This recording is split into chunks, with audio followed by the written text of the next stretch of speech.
एक ए matrix 2x2 की है, स्क्वायर मैट्रिक्स है इस, और सिमेट्रिक मैट्रिक्स है ना। सिमेट्रिक मैट्रिक्स क्या होती है अभी बताऊंगा। और ये रिलेशन गिवन है और ए का डिटर्मिनेंट भी गिवन है।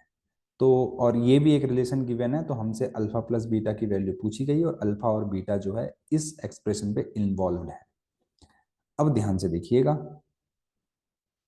सबसे पहली बात यहाँ पर क्वेश्चन में बोला क्या गया है कि एक सिमेट्रिक मैट्रिक्स है ए। तो ए को हम मान लेते हैं पहले ए बी सी डी। अब क्योंकि सिमेट्रिक है तो सिमेट्रिक का ट्रांसपोज उसी के बराबर होता है, तो अगर मैं इसका ट्रांसपोज करूंगा तो ये और ये एलिमेंट इक्वल होने चाहिए। अगर सिमेट्रिक एलिमेंट है तो ये और ये बराबर होते हैं, ठीक है।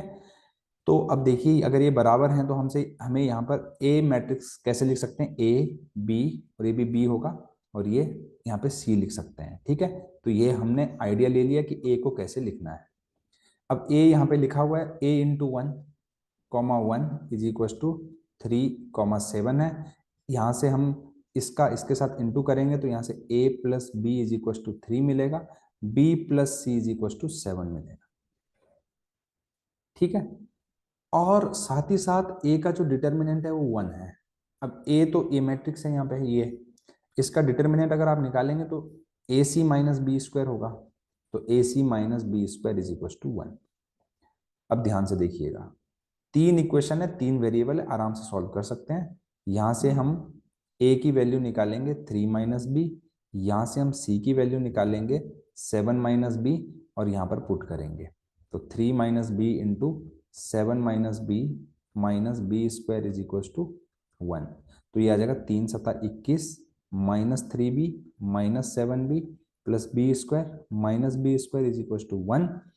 और यहाँ से हमें मिलेगा 21 -1 इज इक्व टू 10b, और यहाँ से b की वैल्यू हमको मिल गई 2। अब b की वैल्यू 2 को अगर आप यहाँ पे रखेंगे या फिर यहाँ पे रखेंगे b = 2, तो a की वैल्यू 1 आ गई और c की वैल्यू आपको मिल गई 5। तो a मैट्रिक्स हमको साफ साफ अब मिल गई है, a की वैल्यू 1 है, b की वैल्यू 2 है, 2 है और 5 है।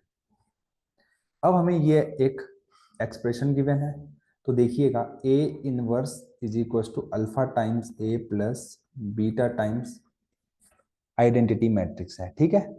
इसको मैं दो तरीके से बताऊंगा। एक तो मेथड 1 है, आप दोनों साइड ए से मल्टीप्लाई करेंगे, तो A into A inverse is equal to alpha times A square plus beta times A हो जाएगा। ये तो आइडेंटिटी है, तो identity equal to alpha times A square plus beta times A आ जाएगा, ठीक है। अब यहां से आप ए स्क्वायर को कैलकुलेट कर लो, ए को कैलकुलेट कर लो, कंपेयर करके वैल्यू निकाल सकते हो। और मेथड 2 सीधे आप ए इनवर्स निकाल लो, और ए इनवर्स का फॉर्मूला होता है 1/डिटर्मिनेंट ए, जो कि 1 गिवन है, और एडजॉइंट ऑफ ए, और एडजॉइंट ऑफ ए निकालना आसान होता है। तो मेथड 2 से जाना ज्यादा आसान है, क्यों? क्योंकि 2/2 का हम एडजॉइंट एकदम हवा में निकाल सकते हैं, इन दोनों को आपस में इंटरचेंज करके और इनके साइन चेंज करके, है ना। तो डायरेक्टली मैं ए इनवर्स निकाल ले रहा हूं, यहाँ से ए इनवर्स क्या आ जाएगा, इनको इंटरचेंज करेंगे तो 5 और 1 हो जाएगा, और इसके साइन चेंज कर लेंगे तो -2, -2 हो जाएगा। ये किसके बराबर है, अल्फा टाइम्स ए। ए मैट्रिक्स भी हमें पता है जो कि यहाँ पर लिखी गई है, 1 2 2 5 के बराबर है, plus beta times identity matrix 1 0 0 1। ध्यान से देखिएगा, यहाँ से अल्फा आएगा, यहाँ से बीटा आएगा, है ना। तो देखिएगा, बिल्कुल ध्यान से आप देखिएगा, क्या हो जाएगा ये, अल्फा प्लस बीटा, 2 अल्फा और 2 अल्फा, और यहाँ से 5 अल्फा प्लस बीटा, ये इसके बराबर है ना। तो आपको अल्फा प्लस बीटा पूछा गया है, तो आप यहाँ से देखिए, एक तो आप अल्फा की वैल्यू निकालेंगे, तो अल्फा की वैल्यू आपको क्या मिल जाएगी, -1 मिल जाएगी। अब यहाँ से अल्फा की वैल्यू -1 को अगर कंपेयर करोगे इससे, तो आपको डेफिनेटली आपको 1 ही मिलेगा। तो अल्फा प्लस बीटा को आप डायरेक्ट कंपेयर करके निकाल सकते हो, अल्फा प्लस बीटा की वैल्यू आ जाएगी 5।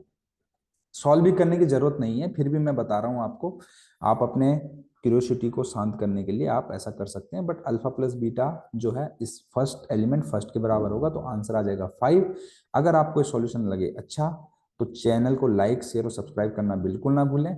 अगर आपको अभी भी कोई डाउट है तो आप वीडियो पर अपना कमेंट करके अपना क्वेश्चन डाउट पूछ सकते हैं। Thank you very much.